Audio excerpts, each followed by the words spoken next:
చలో అందరికీ శనార్థులలో టీవీ5 సమర్పించు మాస్ మల్లన ముచ్చట్లకు స్వాగతం. వచ్చేసిండు మీ నర్సికాక. ఇక అరుచుకుందాం రారు అయ్యాల్టి మోక. ఏమో మాకు తెలియదానే, ఇక్కడి నుంచి పోయి దావోస్ నుంచి అసలు మొట్టమొదట కాంట్రాక్టులు తీసుకొచ్చినా, పెట్టుబడులు తీసుకొచ్చినా, ఏది తీసుకొచ్చినా అది నా చేతుల మీదకి వెళ్ళి అయింది. కాకపోతే హైదరాబాద్ అంటే ఎవరికి ఎరుకుండే, మొత్తం హైదరాబాద్ను దునియాకి తెలిసినట్టు చేసిన, పెట్టుబడులు పెట్టుకొచ్చిన, ఐటీ హబ్ చేసుకొచ్చిన, హైదరాబాద్ నగరాన్ని అద్భుతంగా సుందరంగా వైభవంగా తీర్చిదిద్దింది నేను కాదా. గాసొంటిది మన ఏపీని వదిలిపెడతా అనుల్లా మీరేం బేఫికర్ ఉండుర్రి. ఎటువంటి పెట్టుబడులు అంటే అటువంటి పెట్టుబడులు వస్తాయి, ఉపాధి వస్తుంది, అన్నిటికీ అన్ని ఉంటాయి, బరాబర్ ఉంటుందని నాకు అదే ముచ్చట మీదకెళ్ళి సెమినార్లో చెప్పుకొచ్చిండు ఏపీ ముఖ్యమంత్రి చంద్రబాబు నాయుడు. అవసరం మీరు ప్రత్యేకంగా చెప్పేది ఉన్నది మీ గురించి ఏపీ జనాలకు తెలియదా, ఇక్కడ తెలంగాణ వాళ్ళకి తెలియదా? ఉమ్మడి రాష్ట్రంగా ఉన్నప్పుడు దాన్ని అభివృద్ధి చేసింది ఎట్లా, హైదరాబాద్ ఎట్లా అయింది, అది అందరికీ ఎరుకున్న ముచ్చటేనే. అయినా ఇప్పుడు ఏపీ వెనక పడుతుందని ఎవరన్నారు సారు? మీరు ఎక్కిన కాంచాలు ముందరికి పోతూనే ఉండే, ఇక ఆరాంగానే ఉన్నారు ప్రజలు కూడా. ఏం కాదు చెప్పుకోరారు మిగతా ముచ్చటేందో. దేశంలా దావోస్ పోయే ట్రెండ్ మొదలు పెట్టిందే నేను. హైదరాబాద్ నుంచి వచ్చినా అని చెప్తే ఎక్కడా అని చెప్పి ప్రశ్నించిండ్రు గాయాల. గసొంటి స్థాయి నుంచి ఐటీ హబ్గా మార్చిన ధ్వంసమైన ఏపీ బ్రాండ్ను మళ్ళా ప్రమోట్ చేస్తున్నట్లు ఇక సీఎం చంద్రబాబు సారు చెప్పుకొచ్చిండులా. ఇప్పుడు 4వ సారి ముఖ్యమంత్రి అయిన తర్వాత మళ్ళీ నేను కొత్త బ్రాండ్ని ప్రమోట్ చేయాల్సి వస్తూ ఉంది.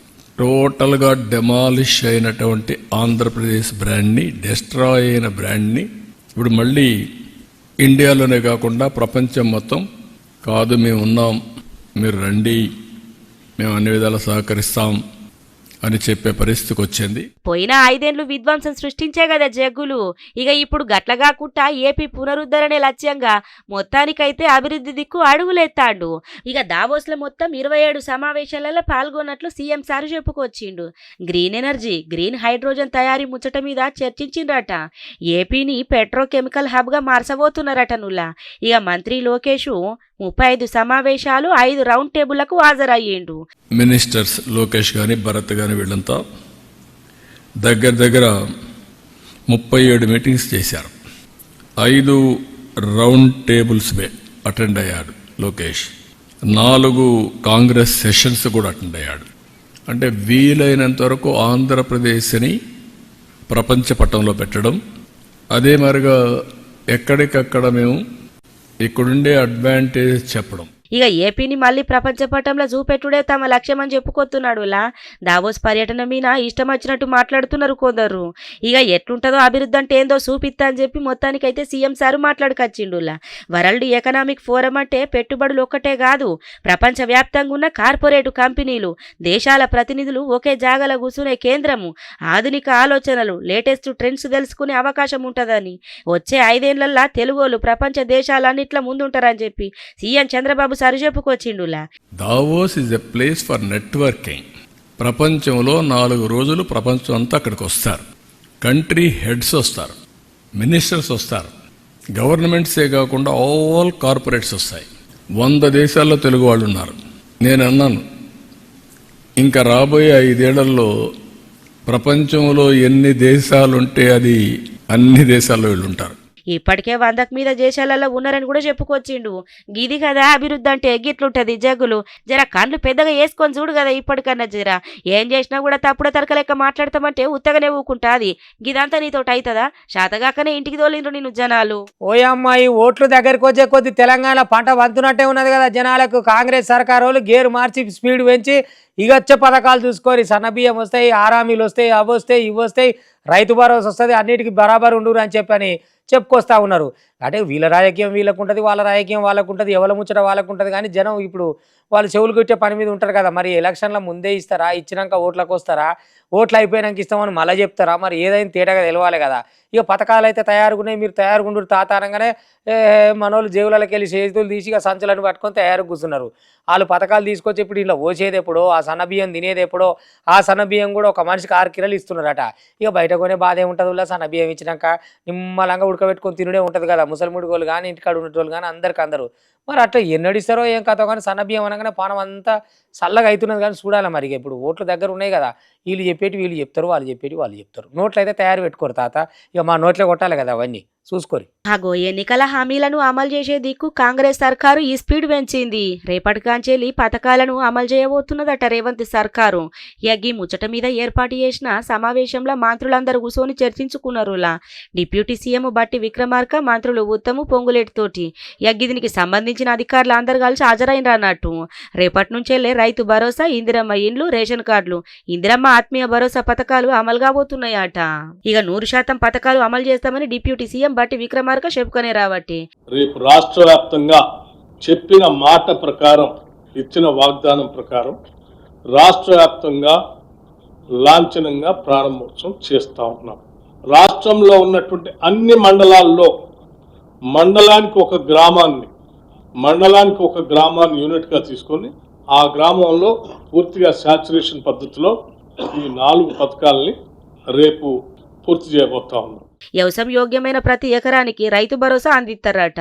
హాగో రేషన్ కార్డులు వచ్చినాకట సన్న బియ్యం కూడా పంపిణీ చేస్తారట. సన్న బియ్యం ఇచ్చుడు చారిత్రాత్మక నిర్ణయం అని చెప్పి ఒక్క మనిషికి 6 కిలోల చొప్పున సన్న బియ్యం ఇస్తామని చెప్పి పౌర సరఫరాల శాఖ మంత్రి ఉత్తమ్ కుమార్ రెడ్డి కూడా మాట్లాడుకొచ్చిండి. ఇందాంపాడ్రి ఎలిజిబిలిటీ ప్రకారము, అర్హత ప్రకారము మీ అప్లికేషన్ పరిశీలన చేయబడుతున్నది. ఇదంతా ఇంకొంతకాలం కొనసాగి వాళ్ళందరికీ కూడా రేషన్ కార్డు ఇచ్చే ప్రక్రియతో ఒక సంకల్పంతో మేము ముందుకు పోతున్నాము. స్వతంత్ర భారతదేశంలో ఏ రాష్ట్రంలో ఎన్నడూ కూడా ఈ స్థాయిలో ఆహార భద్రత కల్పించడానికి, ఫుడ్ సెక్యూరిటీ కల్పించడానికి ఏ ప్రభుత్వం చొరవ చూపలేదని చెప్పి నేను మనం చేస్తున్నా. ఆగో ఇన్నరు కదా, మొత్తానికైతే హామీలను అమలు చేయబోతున్నది అన్నట్టు రేవంత్ సర్కారు. ఇక ఇంకో దిక్కు ఇచ్చిన హామీ మేరకు రైతులకు రైతు భరోసా అమలు చేస్తామని చెప్పి వ్యవసాయ శాఖ మంత్రి తుమ్మల నాగేశ్వరరావు కూడా చెప్పుకొచ్చిండు. ఇంకా అనేక వ్యవసాయ అనుబంధ కార్యక్రమాలు చేసుకుంటూనే మళ్ళీ ఈ యొక్క రబీ పంటకు కూడా రైతు భరోసా 12,000 చొప్పున ఎకరానికి ఇవ్వటానికి రాష్ట్ర ప్రభుత్వం, కేబినెట్, ముఖ్యమంత్రి గారి యొక్క ఆదేశాలకు అనుగుణంగా రేపటి నుంచి రైతు భరోసా పేరిట కాంగ్రెస్ ప్రభుత్వం, రాహుల్ గాంధీ గారు ఇచ్చినటువంటి వాగ్దానాన్ని అమలు చేస్తూ రేపటి నుంచి వ్యవసాయం చేసేటటువంటి ప్రతి ఎకరానికి మేము ఎకరానికి 12,000 ఇస్తామని చెప్పాం. ఆ రకంగా రేపు అది ప్రారంభం కాబోతుంది. ఇక సాగయ్య ప్రతి ఎకరానికి రైతు భరోసా ఇస్తారట. 2 లక్షల రుణమాఫీ కోసము దాదాపు 21,000 కోట్లు ఖర్చు చేయబోతున్నట్లు తెలుపుకొచ్చిండ్రులా. ఇక ఆర్థిక పరిస్థితి బాగలేకున్నా పథకాలు అమలు చేస్తామని చెప్పి మంత్రి పొంగులేటి శ్రీనివాసరెడ్డి సార్ కూడా మాట్లాడుకొత్తాడు. మరి ఇచ్చిన మాట ప్రకారం మన ఇందిరమ్మ ప్రభుత్వంలో తూచా తప్పకుండా చిత్తశుద్ధితో ఇది ప్రజల ప్రభుత్వం, పేదోడి ప్రభుత్వం అనే విధంగా సంక్షేమ కార్యక్రమాలని చెయ్యాలి అని దృఢ సంకల్పంతో తల తాకట్టు పెట్టైనా పేదవాడికి అండగా ఉండాలి, రైతన్నకి అండగా ఉండాలని మన ప్రభుత్వం ఈ 26వ తారీఖు నాడు పెద్దలు చెప్పినట్లు ప్రతి మండలంలో ఒక గ్రామాన్ని తీసుకొని ఈ 4 స్కీములు అర్హులైన ప్రతి వాళ్ళకి ఇవ్వాలి అనేది నిర్ణయించడం జరిగింది. పేదలందరికీ ఇందిరమ్మిన్లు ఇస్తామని, అవినీతికి తావు లేకుండా పథకాలు అమలు చేస్తామంటున్నారులా. మాకు ఆ పొద్దే తెలిసి ఉండే ఆయమన్న మనిషి కాదు అటమైనోడే అని. ఇక మొత్తానికైతే కారు దిగి కాంగ్రెస్లోకి పోయింది, మాకు కూడా నిమ్మలమైంది. ఇటువంటి వాళ్ళు ఉండనే వద్దు, మొత్తం అక్రమాలు తప్పులు చేసిండు కాబట్టి అరెస్ట్ చేస్తారు అని ఆ బదనాం మీద పడకుండా సర్కారు దాంట్లోకి పోయి జొర్రిండు. ఇక వాళ్ళు బాగానే జొర్రించుకుర్రు. ఇటువంటి వాళ్ళు ఉంటేంది లేకుంటేంది మాకు కారు పార్టీ వాళ్ళం బరాబర్ నికారు సైన్ వాళ్ళం, కారు సర్కారు అంటే ఏందనుకుంటారు అన్నట్టుగా మన గంగులన్న బాగానే చెప్పుకొచ్చిండు అనుకో రాదు ముచ్చటంతా. మరి అంత బాగుంటే గట్టెట్లా వేసారు, మరి అంత చేసినాక మీరేం చేసిరు? అవతలకి వెళ్ళిపోగానే మావోడు కాదు, ఈతలు ఉన్నప్పుడు మావోడు అని మీరు అన్నట్టే వాళ్ళు జొరగొట్టుకుంటారు, వాళ్ళు జొరగొట్టుకుంటూనే ఉంటారు. మీ రాజకీయ నాయకులకు ఉండేదే ఈ అలవాట. ఇవాళ రేపట్ల నువ్వు కూడా ఎప్పుడు ఎక్కడ ఉంటావో ఎవరికి తెలుసన్నా. ఇవాళ మాట్లాడుతున్నావు, వెనక సీరు ఎట్లున్నదో కిస్మతు ఏమో చెప్పొచ్చినావు. ఇవాళ రేపు ఈ జాతకాలు చెప్తాలన్న మాట మీద ఉంటారు, కానీ రాజకీయ నాయకులు ఉంటురా? తెల్లారు లేస్తే ఏ కండవో ఎవడు ఎందుకు కప్పుకొని ఏ పార్టీలో పోతాడో ఎవరికి తెలియదు. ఇవాళ జై అను అంటాడు, రేపు పోయి మళ్ళీ ఇంకో దాంట్లో జై అంటుంటాడు, ఏమయ్య రారు అంటుంటాడు. మేము ఎంతసేపు ఇట్లా చూస్తుండాలి, జై అంటుండాలి, గిదే మా పని అని తెలంగాణ జనం అనుకొచ్చిర్రు. మొత్తానికి కరీంనగర్ మేయర్ ఉండే కదా, ఇక ఆయన పార్టీ మారినట్ట దాని మీదకి వెళ్ళి గంగులన్న మస్తు గర్రం అవుతున్నాడు. ఒక పారి చూద్దాం రారు గంగులన్న ముచ్చటేందో. కరీంనగరం కాడ చూడుండ్రి కాకలేపుతున్నాయి కదా రాజకీయాలు. కరీంనగర్ రాజకీయాలు హీటెక్కినాయనే చెప్పాలా. కారు దిగి కాషాయం కండువా కప్పుకున్న మేయర్ సునీల్ రావు మీన ఎమ్మెల్యే గంగుల కమరాకరు దాండిగా పైరైండు. సునీల్ రావు అవినీతి పరుడు, గందుకే గిట్ల కండువాలు తీసి కండువాలు ఎత్తాండు అని చెప్పి గంగుల గీ తీరుగా గరమైండులా. అవినీతి నుంచి తప్పుకునే తందుకే పార్టీ మారిండని ఆరోపించుకొచ్చిండు.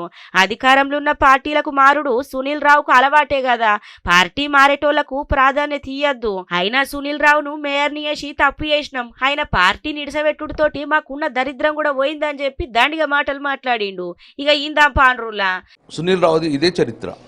ఎక్కడ అధికారం ఉంటే ఆ పార్టీలో చొరడం, అక్కడ సంపాదించుకోవడం, అధికారం పోగానే ఆ పార్టీ నుంచి వెళ్ళిపోయి వేరే అధికార పార్టీలో చేరడం, అక్కడ సంపాదించుకోవడం, అక్కడ ఆ పార్టీ అధికారం పోగానే మళ్ళీ వేరే పార్టీ అధికారం పోతాడు. కాంగ్రెస్ అయిపోయింది, టీఆర్ఎస్ అయిపోయింది, బీజేపీ అయిపోయింది. బీజేపీ అధికారం కన్నా మళ్ళీ వేరే పార్టీకి వెళ్ళిపోతాడు. దిస్ ఇస్ రొటీన్గా చేసే కార్యక్రమమే, ఇలా కొత్తగా ఏం లేదు.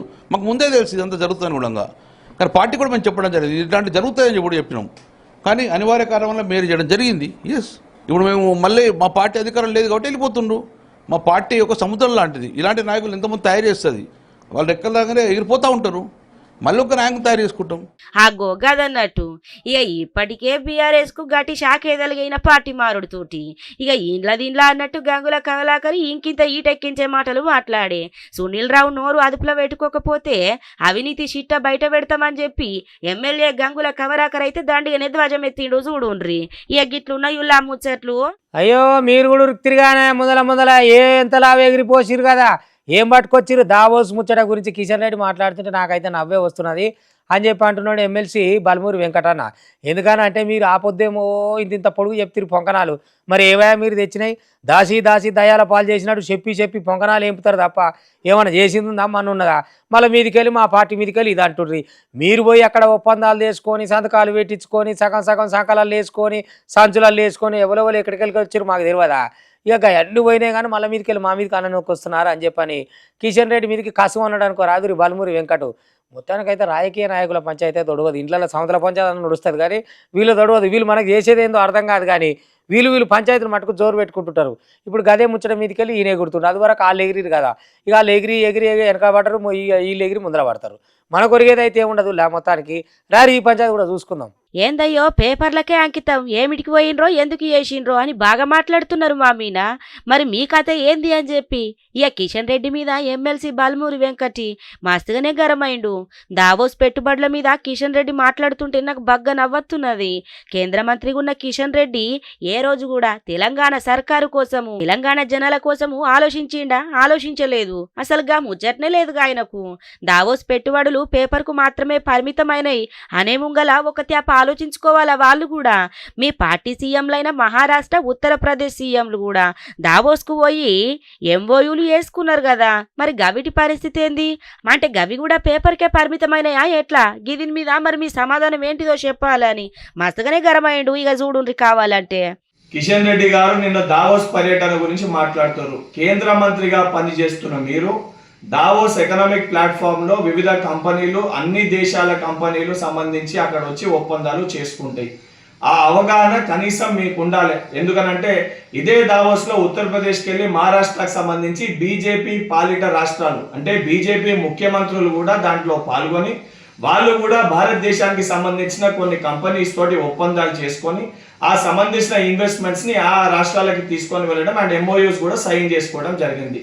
మీరు ఏ రకంగా అయితే తెలంగాణ రాష్ట్ర ఎంఓయూస్ పేపర్లకు మటుకే పరిమితం అయితే అని మీరు మాట్లాడుతుండ్రో, అంటే మహారాష్ట్ర దానితో పాటు ఉత్తరప్రదేశ్ ముఖ్యమంత్రులు మీ ఫడ్నవీస్ గారు చేసుకున్న ఎంఓయూస్ కూడా పేపర్లకి మటుకే పరిమితమా? ముందు దానిపైన తెలంగాణ ప్రజలకి మీరు స్పష్టత చెయ్యాలి, స్పష్టత చెప్పాల్సిన బాధ్యత మీ పైన ఉంటది. ఆగో గదన్నట్టు కథ.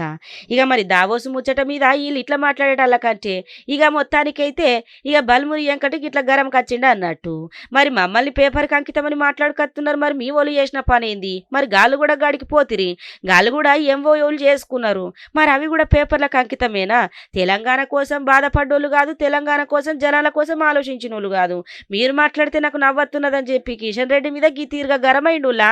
దొంగలు కూడా ఇవాళ రేపట్లో అప్డేట్ అయ్యారు. ఎందుకనంటే ఇక మరి ఊకే పెద్ద పెద్ద డీసీఎంలలో కొంట పోవాలి, ఆవులను కిడ్నాప్ చేయాలి, ఎడ్లను కిడ్నాప్ చేయాలంటే మాపటిలు కొంచెం కుదరని పని అవుతుంది కదా. అందుకని వాళ్ళు కూడా మెడికల్ షాప్నే నమ్ముకున్నారు అనుకో రాదురి. మంచి మంచి మత్తు సూతులు తీసుకొని పొద్దంతనేమో కారు వేసుకొని ఊర్ల పంట తిరుగుతురు. ఏడేడ పసులు ఎడ్లు ఆవులు బయట కట్టేస్తురు. ఎవరెవరు ఇంటి ముందర నుంచి అలా ఎత్తుకపోవచ్చు అని రెక్కి నిర్వహించి ఏ 12టికో అందరు వండాక మంచి పెద్ద 7 సీటర్ కారు ఒకటి వేసుకొచ్చి వెనక సీట్లు కూడా వీకి ఆ ఆవుకో ఎద్దుకో సూదులు ఇచ్చి అమాంతం మడత పెట్టి వాటిని ఆ కార్లలో పోతుంటే ఎందుకు చెక్ చేస్తారు? ఇది పెద్ద కారు ఉన్నట్టుంది, ఇలా ఎద్దులు ఆవులు ఉంటాయని ఎందుకు అనుకుంటారు? ఒక గంట దిమాగ్ పనిచేస్తున్నాడు వాళ్ళకు. అవి తీసుకొచ్చి ఇక్కడ చక్కగా హోటళ్ళకు వాళ్ళకు వీళ్ళకు కూరకు అమ్ముతున్నారట ఎద్దుల్ని ఆవుల్ని. ఇక ఈ నడుమ ఏ 500-600 ఎడ్లు ఆవులు అట్నే చేసిరట. ఇక నల్గొండ జిల్లా కాడ మత్తు సూదులు ఇచ్చేసుకపోతురట చూడు ఎడ్లని. ఇక ఈ కాంచెలు చెద్దలుగా గొంగళ్ళు కప్పుకొని గడ్డాముల కాడ కావాలి కూర్చున్నట్టు ఎడ్లకు బర్లకు కూడా కావాలి కూర్చోవాలి. అగో గసంటి కొత్త బండ్లు కార్లు అన్న ఊర్లోకి వస్తే మొదలు ఎంక్వైరీ చేయరు ఎవరన్నా నువ్వు ఏ పని మీద వచ్చినామని. వెనక ముందు ఏం చూడకూరి, పని మీద వచ్చినట్టు అయితే తెలుస్తుంది, లేకపోతే మన పని చేసిపోతారు గిట్లా. అని దొంగతనం పాడైపోను కదరా, ఆవుల్ని ఎట్లని కట్టెత్తుకపోతారా మీ ముందు నష్టం అయిపోను అని అంటా ఉన్నారా రైతులు. ఓష్ని పాడుగాను గిదేం దొంగతనములో ఇప్పటిదాకా ఎన్నో దొంగతనాలు విన్నాము, ఎన్నో దొంగతనాలు చూసినాము, చెప్పుకోంగా చూసినాము, ఎప్పంగా విన్నాము. కానీ గిది చూడుండ్రి, కార్ల ఎడ్లను దొంగతనం చేసి ఎత్తుకొని పోతారట. ఒక కార్ల ఎడ్లనేకి ఎట్లెక్కించిండ్రు, టాటా ఈసులు లేకపోతే లారీలు డీసీఎంలు ఏవో ఒకటి పట్టుకపోంగా గవి బాగానే చూసినాం కానీ గిదేందులో కార్ల పట్టుకపోడు అని అనుకుంటుండ్రా. అవునుల్లా, హైదరాబాద్కు చెందిన 3 దొంగ మోతేవార్లు అగుమజాము రాత్రి ఇక రోడ్డు పొంట ఇండ్లున్న ఊర్లను మంచిగా టార్గెట్ చేసుకొని రోడ్ల మీద కట్టే అగుమజాము రాత్రి పోవాలా, వీటికి మత్తు సూదులు ఇయ్యాలా, వీటిని కార్లో ఎక్కియాలా. మరి ఈ కార్ని కూడా ఎంచుకున్నారు, 7 సీటర్ కారు. ఇక దాన్ని మంచిగా చూసుకున్నారట. వీటిలోనే దొంగతనాలు మొదలు పెట్టిండ్రట. ఇది ఒకటే కాదు, ఇప్పటికి బాగానే దొంగతనం చేసుకొని పోయిండ్రట. అయితే ఇప్పుడు నల్గొండ జిల్లా కాడున్న తిప్పర్తి మండల శివార్ల నకరేకల్ రోడ్ల రొట్టెల జానయ్య అనే రైతు ఆయన ఎద్దుల జంటను రోడ్డు పక్క పంట ఇక ఆయన ఇంటి ముంగల ఎప్పట్లెక్కనే కట్టేసిండట. ఇక మొత్తానికైతే ఈ 3 మోతేవర్లు వచ్చి దొంగతనం చేయంగా ఎట్లో ఓ తీరుగైతే దొరికింది. ఇక చూష్టాల కంటే కార్లు ఎక్కించి పట్టుకపోగా దొంగల్ని పట్టుకొని ఇక మొత్తానికైతే పోలీసు వాళ్ళకు పట్టించిరు చూడుండ్రి. హాగో చూసిన రానుల్లా 2 ఏళ్లను ఎట్లా ఎక్కించిరు, ఇలా సక్కదనం పాడైపోను ఎట్లా వేసి సొమ్ము వేసుకునే తందుకు గిసోంటి అడ్డమైన దారులని ఎతుక్కుంటుండ్రు. ఇక పట్టకపోయినా వీటికి అలాలు వేసి వీటిని కోసి ఇక అమ్ముకుంటా సొమ్ము వేసుకుంటుండ్రట. ఇక గివనటి వాటి టీవీ5 సమర్పించే మాస్ మల్లన్న ముచ్చట్లు చూస్తూనే ఉంటుంది. మళ్ళీ రేపు ఇది వరదాకా మీ టీవీ5 ఇగుంటా.